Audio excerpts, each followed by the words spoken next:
बिस्मिल्लाहिर्रहमानिर्रहीम। अस्सलाम वालेकुम। आप देख रहे हैं हमारा यूट्यूब चैनल। मैं हूं मलिक अब्दुर्रहमान। नाज़रीन, आज खैबर पख्तूनख्वा के ज़िला मानसहरा से एक अफसोसनाक ख़बर सामने आ रही है। वो ख़बर ये है कि जो सियासी जमातें हैं उनको एक जैसी लेवल प्लेइंग फ़ील्ड मुयस्सर नहीं की जा रही। और पाकिस्तान तहरीक इंसाफ़ का वर्कर्स कन्वेंशन था जो कि मानसहरा में था, और ये वहाँ की लोकल जो क़यादत थी उनकी जानिब से ऑर्गेनाइज़ करवाया गया था। और इसके अंदर जो है वो शुरू होने से पहले ही पुलिस पहुँच गई, और पुलिस ने ये जो वर्कर्स कन्वेंशन था इसको होने से रोक दिया, और लोगों को जो है वो यहाँ से भगा दिया। जो कुर्सियाँ लगाई गई थी वो यहाँ से जो है वो उठानी शुरू कर दी। तो ये वो अफ़सोसनाक सूरत हाल है जो कि हर रोज़ तहरीक इंसाफ़ को फ़ेस करनी पड़ रही है। इससे पहले मालाकंड में जो वर्कर्स कन्वेंशन था वो भी इसी तरीके से जो है वो पुलिस की जानिब से ख़त्म करवा दिया गया था।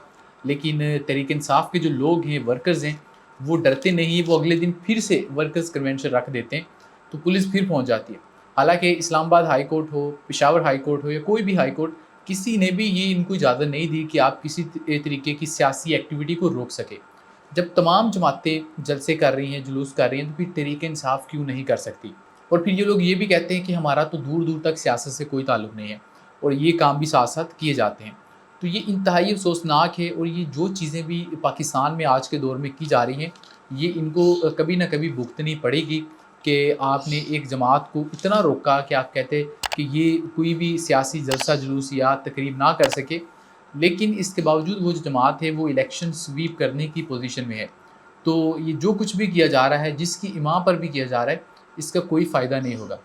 ये हो सकता है कि कल को जब इलेक्शन हो तो तब ये लोग जो है वो पाबंदी लगा दें कि तहरीक इंसाफ़ के लोग वोट डालने नहीं जाएँगे, और बाकायदा तौर पर सज़ा का ऐलान कर दे रियासत पाकिस्तान कि जो इमरान खान को वोट डालेगा उसको ये सज़ा मिलेगी। तो हो सकता है कुछ लोग रुक जाएँ। और इलेक्शन तो अभी होने हैं, लेकिन उसकी जो शफ़ाफ़ियत है उसके ऊपर बहुत पहले से सवालात उठने शुरू हो गए हैं।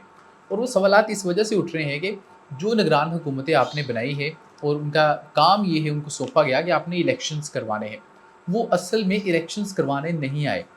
उनका जो मेन मकसद है वो ये है कि तहरीक इंसाफ़ को किसी भी तरीके से अवाम में क्रश किया जाए, लोगों को डरा दिया जाए, धमका दिया जाए। इलेक्शन तो बाद की बात है।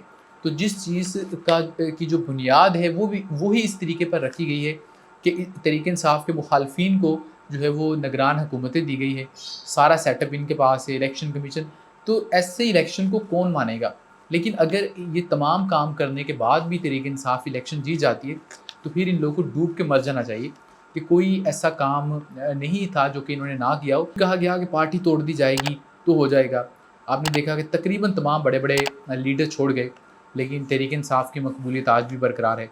फिर सोचा इन्होंने कि इमरान खान को जेल में डाल दें तो फ़र्क पड़ जाएगा। वो भी करके देख लिया, लेकिन उसका भी कोई रिज़ल्ट सामने नहीं आ रहा।